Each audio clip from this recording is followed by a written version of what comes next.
fursuit maker. I mostly do paws at the moment, so I wanted to bring the slight knowledge that I have to con. You may have seen me at Anther Northwest. I was late to my own panel, and I didn't make that mistake this time. But let's get started. An introduction. I have been around the furry fandom since about 2017. Zarenth, you may have seen on the first slide, was my first and current mascot, and Sona. My first suit was made back in 2020. It was made out of a stuffed animal and a lot of foam that I had laying around. COVID was an interesting time. We've moved past that. That suit doesn't exist anymore. I stopped making suits for about 2 years because of paws. Paws were a nightmare for me. I decided that I never wanted to touch a suit again because of them. And now here we are. You may have seen a few different names from me. I have been fairly small for a while and still am. But it's kind of come down the pipeline to Patchwork Suits, but there's another suit maker out there with that name, and I don't know if it's trademarked, so that might change. Tools that you are going to want when you are working on most fursuit stuff, if not just paws. You're going to want scissors. You want fabric ones? Because you're not going to want to cut things with standard kitchen scissors. It's not fun, and they gunk up really quickly. But if you have fabric shears, don't use them for other stuff. You will cry, because then they won't work anymore. And I really like embroidery scissors. They're these little itty-bitty scissors that work great for getting little details. I'm going to have to run over here and grab a set of my paws real quick.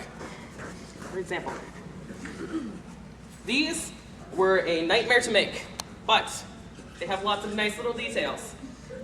Embroidery scissors were my best friend with this because it allowed me to get these nice clean lines on the beans that standard scissors would not let me get close enough to do. It almost looks like they are glued on, but they are nice seams.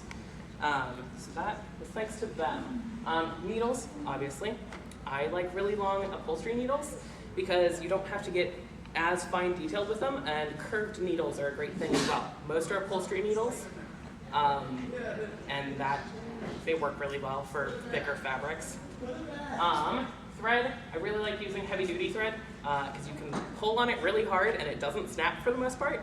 You can use all-purpose thread, but you may not be able to be as rough with it, and your seams might not be as tight. You can also use other types. I don't experiment a whole lot with like quilting or the metallics, just because all my seams are hidden, so there's been no need to have fancy threads. You can kind of use what you have laying around though. Quilting clips are essentially like little itty-bitty chip clips, and they work stunning for holding fur to fur. I used to use sewing pins. I cried a few times trying to make paws the first time with fur. They don't work well. If that's what you have and you know how to use them, that is amazing. But if you can get the quilting clips, it's going to make your life a whole lot easier because they stay. I like using tape to make my patterns stronger because using standard printer paper doesn't always work. And if you have really intricate details, again, like this set, I had to make a lot of really tiny patterns, and these kept getting lost or bent, and it made it really hard to trace out and create. Printed patterns or plain paper. Again, the plain paper I like using with the tape. Printed patterns, if you are using one, you can print it out on cardstock. That makes your life a whole lot easier, because then you don't have to tape and cut it out. Also, during this, if you have any questions or I skip over something, please just raise your hand and let me know, because I'm kind of scatterbrained. Sewing machine.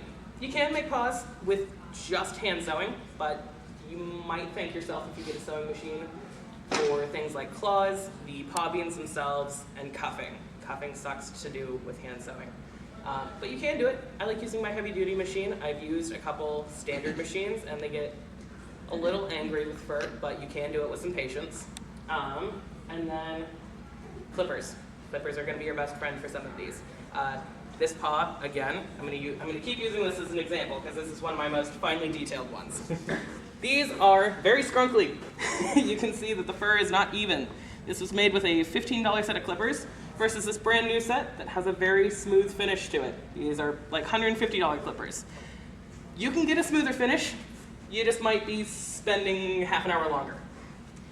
So yeah, I invested in a higher quality set because I've been doing more paws. Is it gonna work? Fabrics. The fine detailing of everything that we're gonna be doing. Faux fur, of course. You all know this. That's what half of our suits are made out of.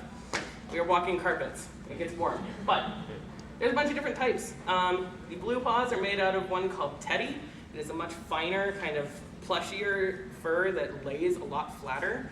But most of these are made out of like the luxury shag that we use on a lot of suits. They can get a little messed up. So they are nice to trim and just clean up a little bit. Minky is what you're going to see a lot of. Minky and fleece are your two most common, I feel like, claws, cuffing, and paw beans, main pieces of it.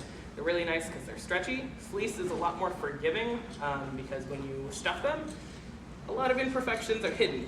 Minky can be a little bit of a nightmare, and you have to pay a lot more attention to the direction that your Minky is going. Otherwise, you may end up with paw beans going 4 separate directions, and it's funny when you brush it because they look like they're 3 separate colors. Vinyl.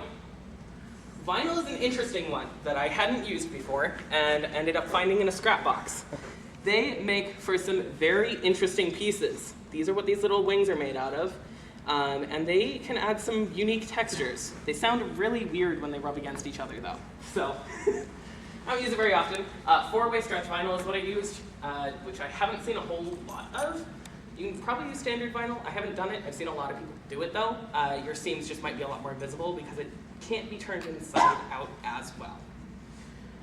Neoprene is something that I feel like a lot of people use in suit heads, but it works really well for sweat and for keeping your hands cool. But wash your paws because it does absorb the sweat and your paws get gross. Keep your paws clean. And then cotton prints, just a standard, kind of easy to find fabric, is the other thing that I've been using to line my paws more recently. Stays fairly cool and doesn't feel super weird on your hands, but it's much nicer than the bare backing of the fake fur. If anyone has touched the back of fake fur, you know that's not the most pleasant feeling consistently. But you can use essentially anything and just be prepared to want to throw it out a window a couple times if it's something you haven't worked with before. I tried using cotton prints for the paw beans and it unraveled and I just about cried. So it can be done, it just wasn't done the way that I did it.